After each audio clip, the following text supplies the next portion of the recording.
Assalamualaikum warahmatullahi wabarakatuh. Salam jumpa kembali bersama saya Ki Jabar Wisnu. Semoga saudara-saudaraku semuanya dimanapun berada selalu dalam keadaan sehat walafiat dan selalu dimudahkan segala urusan dunia dan akhiratnya oleh Allah Subhanahu wa taala. Amin. Allahumma amin. Pada episode yang ke-78 ini saya beri judul Hakikat Syahadat, dan akan saya kupas berdasarkan 3 sudut pandang. Yang pertama dari sudut pandang syariat, yang kedua sudut pandang tarikoh, yang ketiga sudut pandang hakikat. Dan di sini saya mohon maaf yang sebesar-besarnya, saya tidak bermaksud untuk mengajarkan sebuah ajaran ataupun saya tidak sedang mengupas sebuah kitab. Tapi di sini saya hanya berbagi pengalaman spiritual saya tentang kajian hakikat. Agar tidak salah paham, silakan simak videonya secara seksama hingga tuntas. Selamat menyaksikan.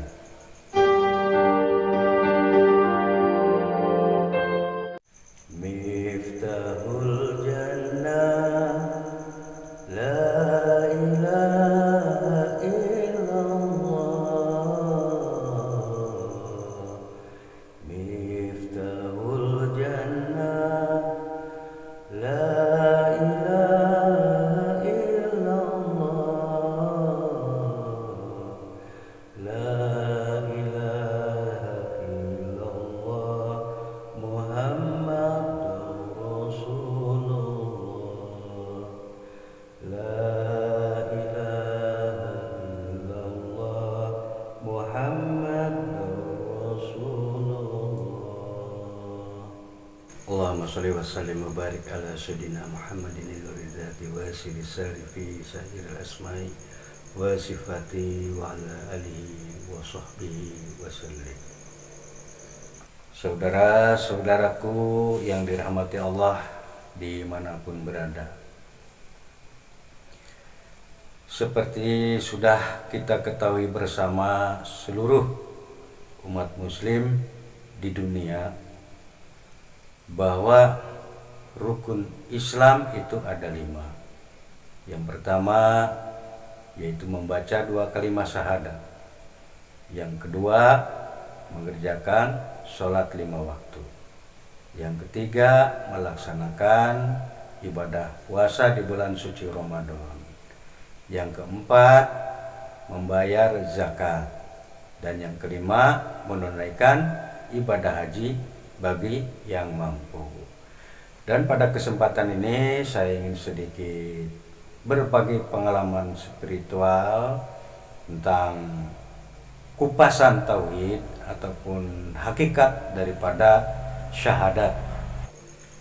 Yang pertama, uraian singkat syahadat berdasarkan sudut pandang syariah atau syariat, yakni asyhadu an la ilaha illallah wa asyhadu anna Muhammadar Rasulullah, yang artinya bahwa saya bersaksi tidak ada Tuhan selain Allah, dan saya bersaksi bahwa Nabi Muhammad itu adalah utusan Allah. Nah, di sini ada 2 kalimat. Yang pertama yaitu syahadat tauhid, asyhadu an la ilaha illallah, dan yang kedua syahadat Rasul, wa asyhadu anna Muhammadar Rasulullah. Nah, dalam konteks di sini poin yang harus ditekankan yaitu adalah keyakinan. Kita harus mempercayai bahwa tidak ada Tuhan selain Allah. Bagaimana kita mengetahuinya? Ya tentu kita harus banyak belajar tentang sifat-sifat Allah, baik melalui Asmaul Husna dari sifat 20 maupun dari kitab yang lain-lainnya. Ya di Al-Quran sudah dijelaskan semua tentang keberadaan Allah. Jadi sudah 1000% kita tidak ragu lagi, tidak bimbang lagi bahwa yang menciptakan jagat raya ini adalah Allah Subhanahu wa Ta'ala. Tidak ada Tuhan yang mampu menciptakan langit dan bumi beserta isinya kecuali Allah Subhanahu wa Ta'ala. Dan kita harus tanamkan dalam hati, yakin, percaya tentang hal itu. Percayanya dari mana? Ya setelah kita mempelajari kitab-kitabnya, ya juga kita renungkan oleh akal pikiran kita. Tidak mungkin sesuatu yang ada itu ada bila tidak ada yang menciptakannya. Itu uraian singkatnya demikian. Yang kedua itu tentang kenabian Nabi Muhammad SAW. Kita jangan ragu lagi, jangan bimbang lagi, karena banyak sekali kitab yang menerangkan tentang hal itu. Rasulullah SAW itu sejarahnya bisa kita pelajari baik melalui tentang sejarah 25 Nabi maupun kita baca di Al-Barjanji, juga di sana sudah diceritakan semua kisahnya, mulai beliau dalam kandungan sampai lahir sampai wafatnya pun di sana sejarahnya ada. Jadi kita intinya harus perbanyak baca sejarahnya supaya kita mengenal betul sosok siapa baginda Rasul ini. Walaupun beliau itu wujudnya manusia seperti kita, tapi spesial, tidak sama. Ya, karena beliau itu sudah melalui proses-proses dan memang sudah disiapkan untuk contoh manusia di muka bumi ini sebagai warahmatan lil alamin. Makanya kita jangan percaya begitu saja. Kita harus pelajari ilmunya, kita pelajari kitab-kitabnya. Ya intinya ya kita harus banyak cari tahu lah profilnya beliau itu seperti apa, silahkan. Ya supaya jangan sampai nanti mengaku umat Nabi Muhammad, kita sendiri tidak tahu siapa Nabi Muhammad itu. Ya setidaknya kita sedikit banyak belajarlah tentang sejarah-sejarahnya beliau. Sekarang ini kan sudah banyak buku-buku tentang sejarah beliau, bahkan di internet sudah banyak, mungkin di YouTube juga sudah banyak. Ya itu kita harus banyak tahu supaya wawasan kita luas dan tambah yakin. Artinya ketika kita dalam hati komitmen ingin masuk Islam umpamanya, kita harus sudah tahu betul siapa Allah, siapa Nabi Muhammad. Jadi supaya dalam hati ini tidak ada keraguan. Ya intinya di tingkat pertama, tingkat syariat ini, yaitu adalah komitmen. Kita harus berjanji kepada diri sendiri dan harus yakin seyakin-yakinnya, dan kita harus betul-betul mengetahuinya berdasarkan literatur ataupun dari kitab-kitab sejarah-sejarah yang kita pelajari. Ya dalam hal ini saya tidak bisa panjang lebar ya, karena saya yakin semua umat Islam pasti bisa bersyahadat dan pasti sudah mengerti tentang arti daripada syahadat itu sendiri.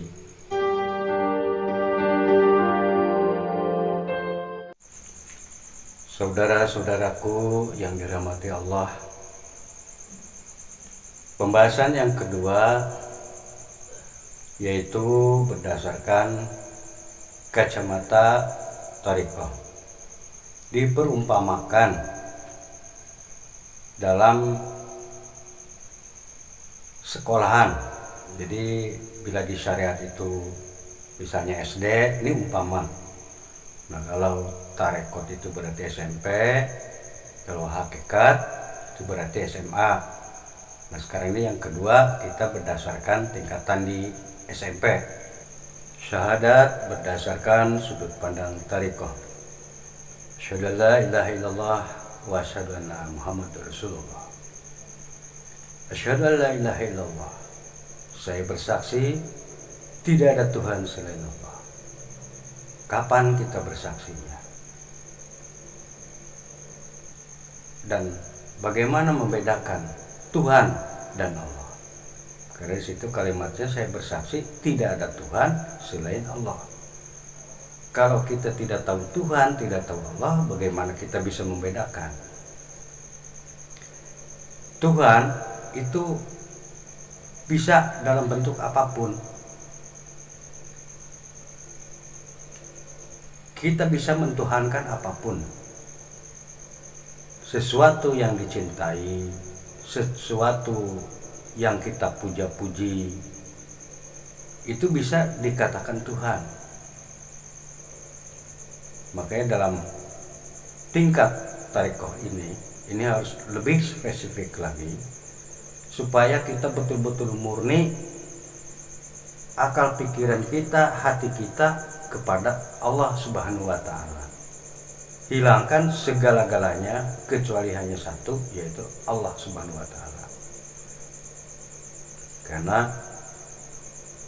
asyhadu an la ilaha illallah itu sifatnya zat. Jadi kita harus bisa membedakan Tuhan dan Allah. Dan itu harus kita mengetahui dengan mata sendiri, mendengar dengan kuping sendiri, terpikir oleh akal pikiran kita sendiri, terasa oleh hati nurani kita sendiri, bukan katanya.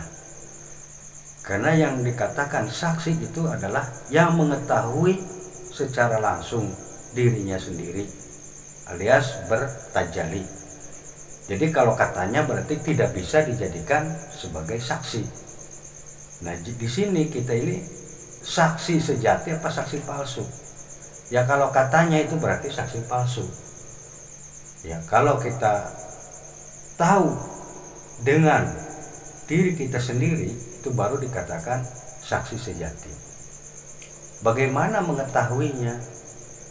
Ya karena di sini di pembahasan tarik itu perjalanan. Jadi kita mengetahui keberadaan diri kita itu berdasarkan perjalanan sejarah. Sejarahnya bagaimana? Adanya diri kita itu berasal dari mana? Dari ibu. Ibu dari mana? Dari nenek. Nenek dari mana? Dari buyut, dan seterusnya hingga ke Ibunda Siti Hawa. Ibunda Siti Hawa dari mana? Dari Bapak Adam alaihissalam. Bapak Adam alaihissalam dari mana? Dari 4 unsur aci alam: tanah, air, angin, dan api. 4 unsur itu dari mana? Dari 4 cahaya: hitam, putih, kuning, dan merah. Cahaya itu dari mana? Dari Nur Muhammad. Nur Muhammad dari mana? Dari Nur Allah. Jadi kalau dari bawah ke atas, ya secara tidak langsung artinya bahwa kita itu diciptakan, kita itu berasal dari Allah. Bila mana kita sudah mengetahui bahwa yang menciptakan diri kita, yang menciptakan alam semesta adalah Allah Subhanahu wa Ta'ala, maka kita tidak boleh memuja maupun memuji kepada sesuatu selain hanya kepada Allah Subhanahu wa Ta'ala. Karena yang menciptakan diri kita dan alam semesta ini adalah Allah Subhanahu wa Ta'ala. Adakah yang mampu menciptakan alam jagat raya ini selain Allah Subhanahu wa Ta'ala? Tentu tidak ada. Hanya illallah. Alam semesta, 7 lapis langit, 7 lapis bumi diciptakan oleh Allah Subhanahu wa Ta'ala. Oleh karena itu, di tingkatan thariqah ini kita harus selalu ingat selalu eling, selalu memuja dan memuji hanya kepada Allah Subhanahu wa Ta'ala. Ini saya kupas hanya secara singkat-singkat saja. Yang keduanya yaitu wa asyhadu anna Muhammad Rasulullah. Ini di sudut pandang tarikohnya. Saya bersaksi bahwa Muhammad itu utusan Allah. Dan di sini bukan tidak ada kalimat nabinya. Jadi Muhammad di sini mengarah kepada wujud diri kita, yaitu wujud manusia. Semua manusia di alam jagat raya ini adalah berwujud lafaz mim ha mim dal. Tasjidnya itu adalah di pusar. Jadi semua manusia yaitu bentuknya Muhammad, lafaz asma'nya. Tapi Muhammad di sini maaf bukan ngebahas nabi, bukan. Ini membahas nama, wujud tubuh manusia itu adalah Muhammad. Mim kepala, haknya tangan, mim yang keduanya itu perut, apalagi ibu hamil kan perutnya terlihat jelas sekali bentuk mimnya, dan kaki ini zal, jadi disebutnya Muhammad. Terserah dia mau orang mana, mau agama apapun, tidak punya Tuhan pun silahkan, tapi konstruksinya, bentuknya ya Muhammad. Mau diterima mau tidak, mau mengakui mau tidak, mau yakin mau tidak, emang bentuk wujudnya seperti itu Muhammad. Nah lantas kita ini sudah bentuk Muhammad, lalu bagaimana cara hidup kita di dunia ini? Ya kita harus mencontoh Nabi Muhammad, akhlaknya seperti apa. Ya kembali lagi kepada itu. Jadi kita menyaksikan diri kita bahwa kita ini adalah utusan Allah. Manusia lahir ke dunia itu diutus oleh Allah. Untuk apa?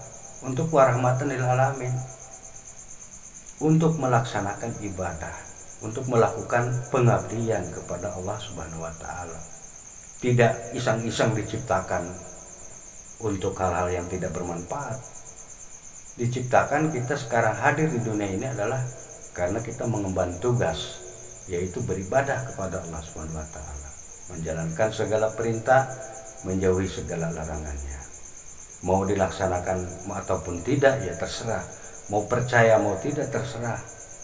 Yang jelas itulah adanya kita di dunia ini karena adanya kehendak Allah memberikan tugas kepada kita sekarang di dunia untuk melaksanakan pengabdiannya kepada Allah Subhanahu wa Ta'ala.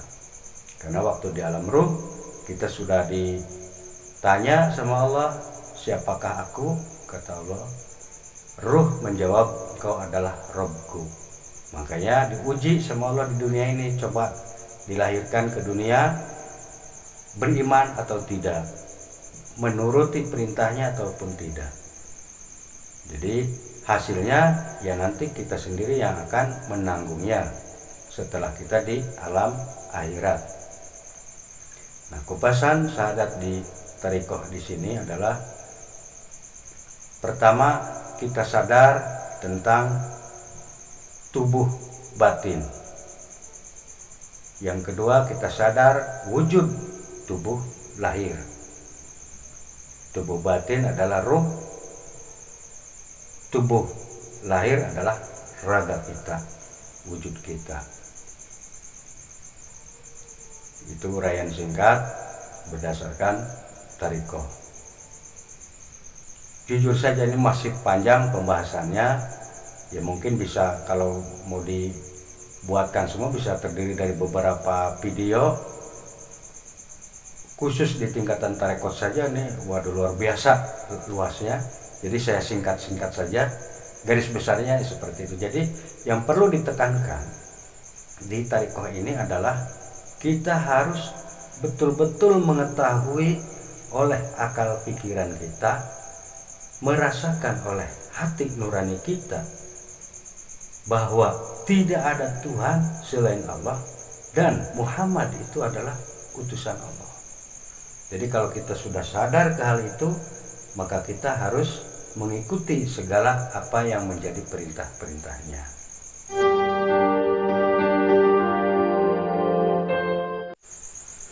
Saudara-saudaraku yang dirahmati Allah dimanapun berada. Yang ketiga ini adalah pembahasan syahadat berdasarkan sudut pandang hakikat. Asyhadu an la ilaha illallah, saya bersaksi tidak ada Tuhan selain Allah. Di sini menekankan bahwa kita menjadi saksi adanya keagungan Allah, adanya kebesaran Allah, adanya zat yang hidup. Karena tidak mungkin ada sesuatu tercipta kalau tidak ada yang menciptakan, dan yang menciptakan ini ya pasti hidup, kan gitu. Tidak mungkin adanya kehidupan bila tidak ada yang hidup. Bila pembahasan ke dalam tubuh diri kita manusia di dunia ini bisa kesana kemari, bisa bicara, bisa melihat, mendengar, bisa mengangkat, bisa melangkah kaki, bisa berpikir. Itu karena kita hidup. Dan yang hidup dalam diri kita, dalam raga kita itu siapa? Yaitu adalah ruh. Jadi hakikatnya yang hidup ini adalah ruh, bukan badan. Diperumpamakan ondel-ondel. Ondel-ondel dapat bergerak, itu karena ada yang menggerakkan, yaitu manusia yang memerankannya. Seperti halnya tubuh kita. Tangan bisa bergerak, mata bisa berkedip, kuping bisa mendengar, itu karena ada yang menggerakkan diri kita, yaitu adalah ruh kita. Ruh adalah hidup, dan hidup kita tergantung kepada zat yang maha hidup, yaitu Allah Subhanahu wa Ta'ala. Di mana Allah itu? Sedangkan Allah berfirman, yang artinya bahwa Allah itu lebih dekat dibandingkan antara leher dan urat leher. Kira-kira jaraknya segimana jauhnya kalau ada jarak antara hidup dan zat hidup?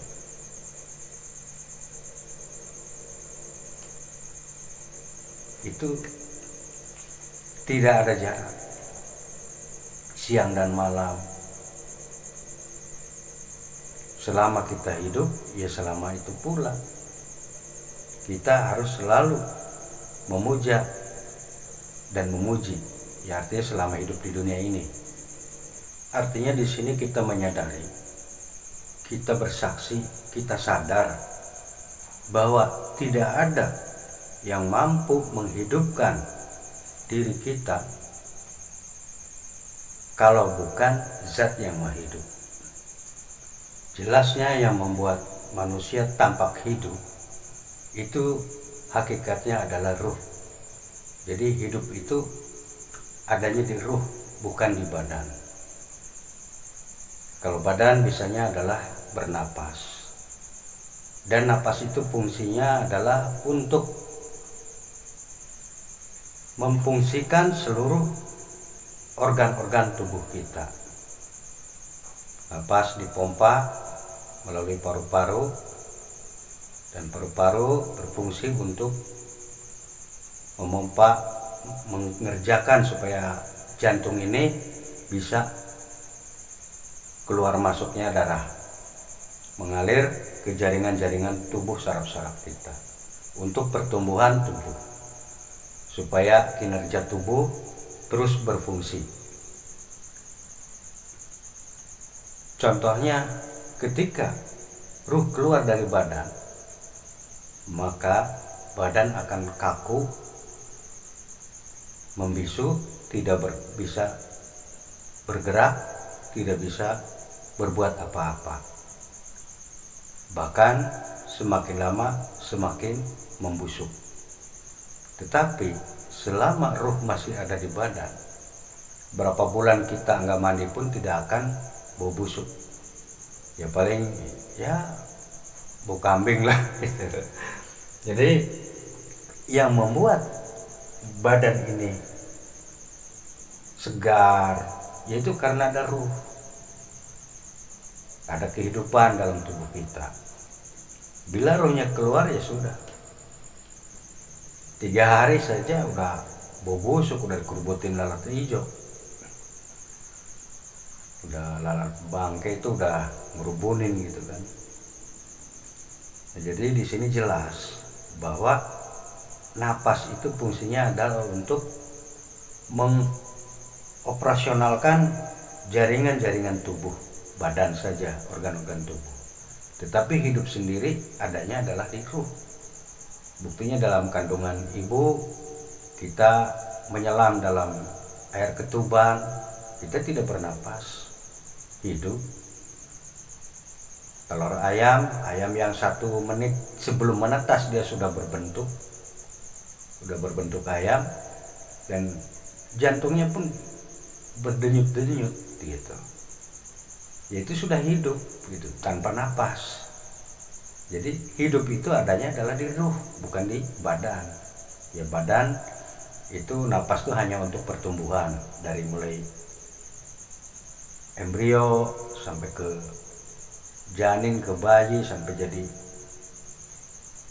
balita, remaja, dewasa, akhirnya lansia. Ya itulah proses alam. Itu adanya di napas. Jadi yang berperan menumbuh kembangkan tubuh kita itu adalah napas. Tapi yang membuat tubuh bisa bergaya, bisa bergerak ke sana ke sini disebut hidup, yaitu karena adanya ruh. Ibarat ondel-ondel tadi bisa bergerak itu karena ada yang memainkan, ada yang memerankan. Bila mana yang memerankannya keluar, ondel-ondel itu tergeletak, tidak berdaya, dan sudah tidak bisa menari-nari kembali. Jika pemerannya sudah keluar dari tubuh ondel-ondel tersebut. Pembahasan syahadat berdasarkan sudut pandang hakikat. Bila tadi kita memperumpamakan di dunia pendidikan ada tingkatan SD, SMP, dan SMA, maka tingkatan hakikat ini merupakan di tingkat SMA. Jadi supaya tidak campur aduk dalam pembahasannya.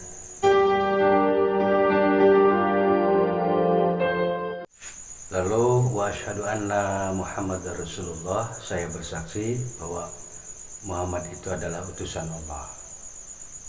Di sini Muhammad tadi di Thariqah itu dijelaskan itu adalah konstruksi atau bentuk wujud manusia.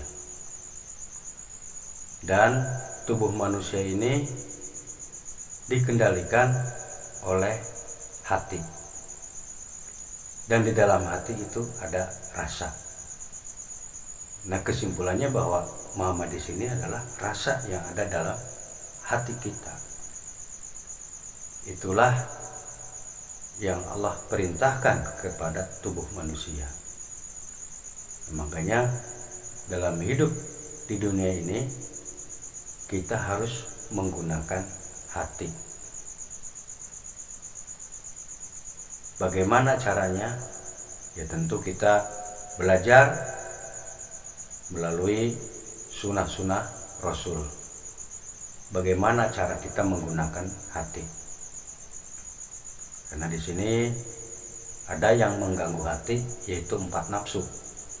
Makanya kita harus tahu, harus sadar mana hati yang baik, mana hati yang buruk. Jadi hati di sini adalah rasa atau perasaan. Nah, kesimpulan secara singkatnya ini kesimpulan daripada